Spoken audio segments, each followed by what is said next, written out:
Hi everyone, my name is Kara McGuire and I will be reviewing Chapter 4 of Johnston titled Seeing Yourself.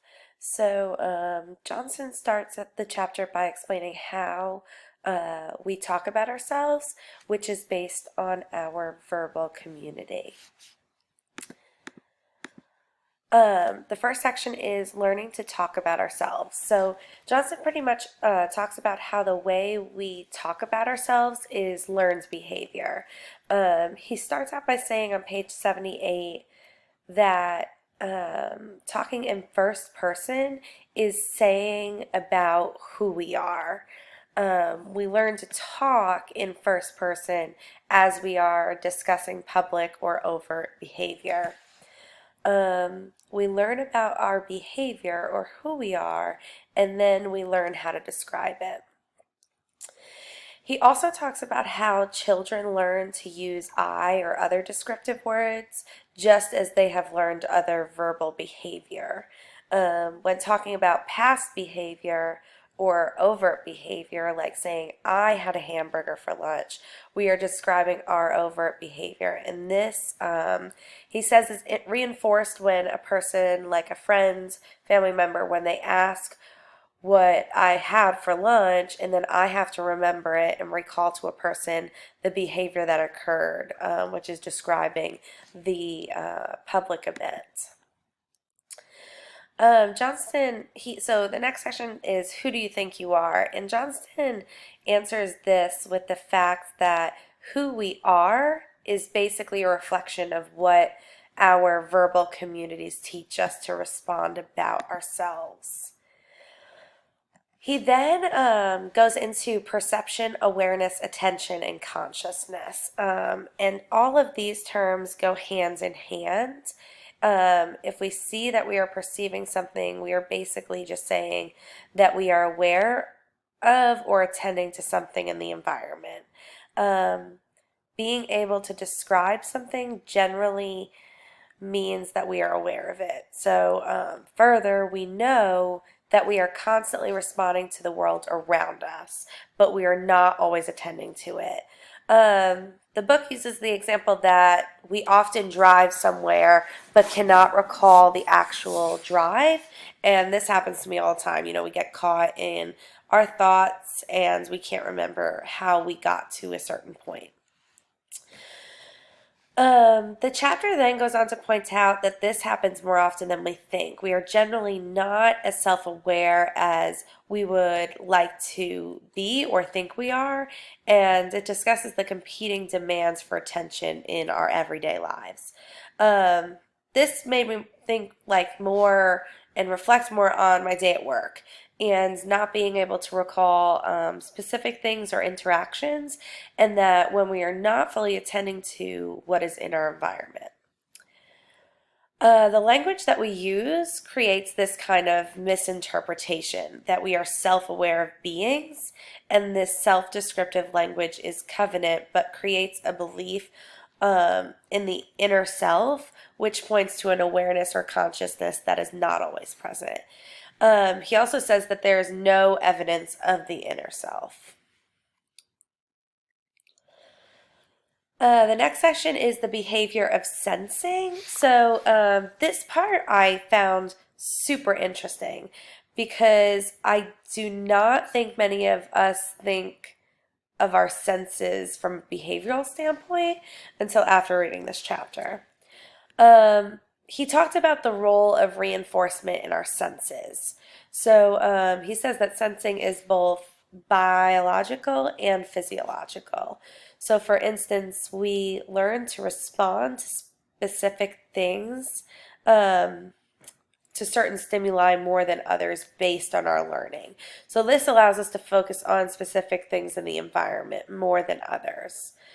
The example they give from the book is that an infant may be more responsive to a bottle based on their bodily need for food. Our learning history also allows us to sense stimuli that maybe we are weak in or not present. Another example from the chapter was that we may have a song stuck in our head and we are still engaging in the same hearing behavior that we do when the song is actually being played. And I know that happens to me all the time if I'm in the car and the music's not on, but I'll be playing a song that I heard at work all day. I hear it the same way that it is when it is actually on.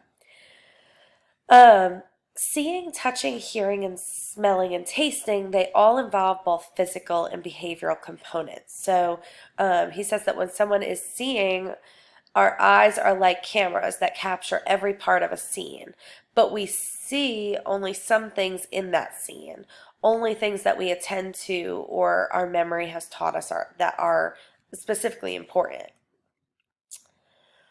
The next section is the seeing that you are seeing. So this part of the chapter goes more into depth with the sense of seeing. So it explains that being able to describe that we are engaging in seeing, this is us being aware that we are seeing. So this is unique to humans because we have learned from our verbal community how to describe our seeing behavior. The next section is managing our behavior. So this is where the chapter starts to wrap up, and it wraps up with discussing self-control and self-reinforcement. So self-control is perpetuates the idea that we can control our behavior, obviously, and the use of the word self points to the inner self as being in control of our behavior, which is pretty self-explanatory. On page 91, Johnston, he talks about how Skinner actually provides several techniques of self-control that we utilize in order to manipulate the variables that are apparently functionally related to the behavior of interest.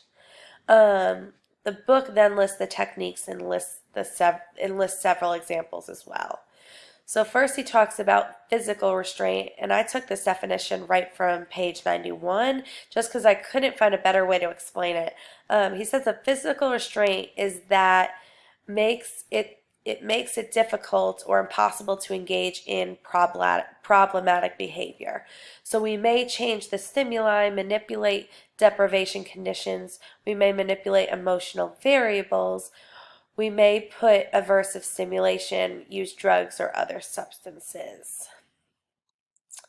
The next section is self-reinforcement. So this is the last section, and self-reinforcement is discussed, this was very interesting to me.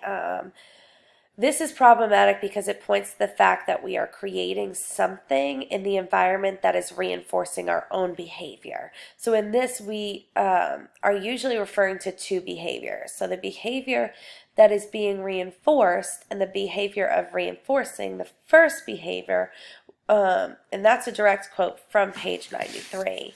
The example that they gave was about a boy named Matt who studies and he wants to reinforce himself with having a beer after he's done studying. So the beer is the second behavior that's reinforcing the first behavior of studying.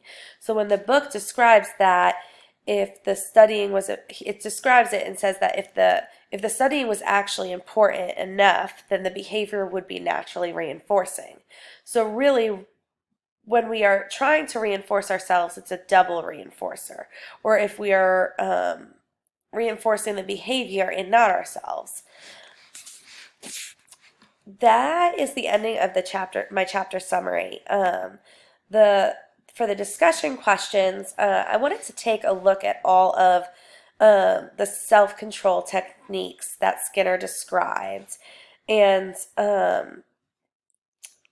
what I wanted to do is pick one of those techniques and then relate it to your own life and think of an example of how you have used that technique. So for my example, the one that stood out to me was manipulate deprivation conditions, and I use the example of when I'm entering into a CrossFit competition or running a race, I'll usually eat less at my meal before the event.